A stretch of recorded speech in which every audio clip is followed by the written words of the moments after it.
can't see it being any different the last couple of years. I think Irish will have plenty of winners in Cheltenham this year, and I've been lucky enough to ride in England a good bit over the winter as well. So I've seen a lot of the English horses.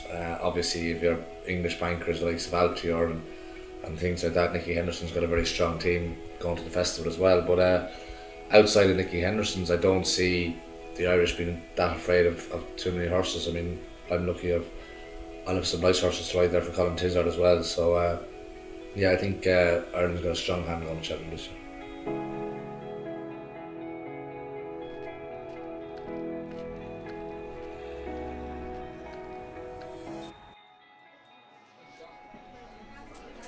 First Cheltenham I went to was, it was '96 it was. I was actually playing for Preston North End at the time. Basically day out with all the lads, all the team.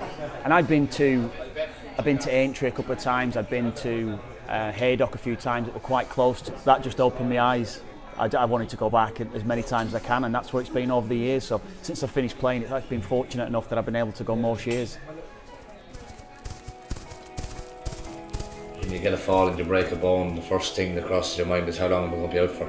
And that's still, touch wood, when I get a fall and I get injured, first question I ask the doctor is how long am I going to be out for? We want to get back as quick as possible. And I suppose the one injury that did sort of put me in a little bit of doubt was when I got the injury to my eye and got double vision in my eye. So that was kind of scary because it was not known if I could correct the problem.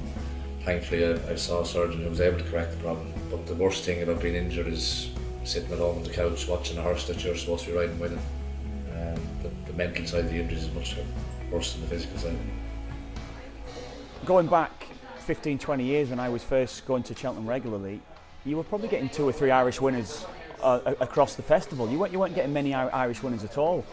And you'd be getting a bumper winner, you'd be getting one of the last races with an outsider that'd be coming in.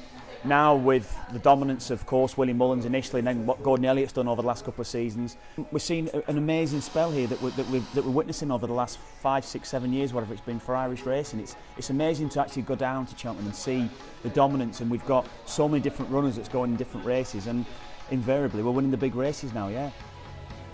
When I was a kid I always wanted to be a jockey, but I always thought I'd be too big.